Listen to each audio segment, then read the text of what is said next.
जय माता दी। हिंदू धर्म में 9 दिन की नवरात्रि का विशेष महत्व है। इन 9 दिनों में माँ दुर्गा के 9 रूपों की पूजा की जाती है। नवरात्रि साल में 4 बार आती है, जिनमें से 2 बार गुप्त और 2 बार प्रत्यक्ष होती है। चैत्र महीने की नवरात्रि प्रत्यक्ष नवरात्रि होती है। चैत्र मास के शुक्ल पक्ष की प्रतिपदा तिथि से चैत्र नवरात्रि प्रारंभ होती है और 10वीं तिथि को दुर्गा विसर्जन के साथ ही समाप्त हो जाती है।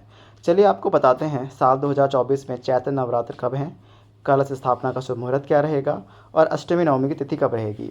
इस बार साल 2024 में 9 अप्रैल मंगलवार से चैत्र नवरात्रि प्रारंभ होगी, जो कि 17 अप्रैल बुधवार को समाप्त हो जाएगी।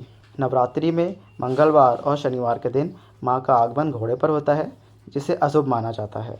बहुत ज़्यादा शुभ नहीं मानते हैं। ऐसे में इस बार दुर्गा माँ घोड़े पर सवार होकर धरती पर पधारेंगी। कलश स्थापना की तिथि और शुभ मुहूर्त रहेगा 9 अप्रैल मंगलवार को प्रतिपदा तिथि के दिन, जो कि सुबह 6:02 से 10:16 तक रहेगी। अगर आप इस समय कलश स्थापना ना कर पाएँ तो अभिजीत मुहूर्त में, यानी कि सुबह 11:57 से दोपहर 12:48 के बीच में भी कलश स्थापना कर सकते हैं। इस बार किसी भी तिथि की गड़बड़ नहीं है। 9 दिन की पूजा करने का पूरा समय मिलेगा। अष्टमी तिथि रहेगी 16 अप्रैल मंगलवार को, नवमी तिथि रहेगी 17 अप्रैल बुधवार को और 10वीं तिथि रहेगी 18 अप्रैल को, यानी गुरुवार को। 10वीं तिथि को नवरात्रि का पारण और दुर्गा विसर्जन किया जाएगा। इसी के साथ नवरात्रि व्रत का समापन हो जाएगा। नवरात्रि के यह 9 दिन बहुत ही पवित्र माने जाते हैं। इन 9 दिनों में भक्त अपनी सामर्थ्य के अनुसार माता रानी की पूजा करते हैं। इन 9 दिनों में नाखून, बाल आदि काटने के लिए मना किया जाता है। व्रतधारी को पूजा करते समय काले रंग के वस्त्र धारण नहीं करने चाहिए। विधि विधान से सुबह और शाम की पूजा करनी चाहिए।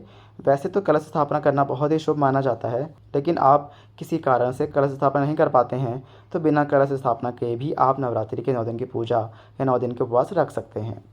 इन 9 दिनों में अखंड ज्योति भी जलाई जाती है, जो कि 9 दिन और 9 रात तक लगातार जलती रहती है। इन 9 दिनों में श्री दुर्गा चालीसा पाठ, श्री दुर्गा सप्तमी का पाठ किया जाता है। अपनी परंपराओं के अनुसार अष्टमी और नवमी तिथि को कन्या पूजन किया जाता है। इसके बाद शुद्ध सात्विक भोजन ग्रहण करके यह उपवास खोल दिया जाता है। नवरात्र के व्रत में भक्त अपनी सामर्थ्य के अनुसार, अपनी शारीरिक क्षमता के अनुसार उपवास रखते हैं। जैसे कि कुछ लोग इस व्रत को केवल जल के साथ रखते हैं, कुछ लौंग का जोड़ा ग्रहण करके रखते हैं, कुछ लोग एक समय फलाहार ग्रहण करके रखते हैं। फलाहार में सेंधा नमक से बना हुआ फलाहार जैसे आलू, लौकी, कुट्टू, शमा के चावल आदि ग्रहण किए जा सकते हैं। मौसमी फलों का और भरपूर मात्रा में दूध और जल का सेवन इस दौरान किया जाता है।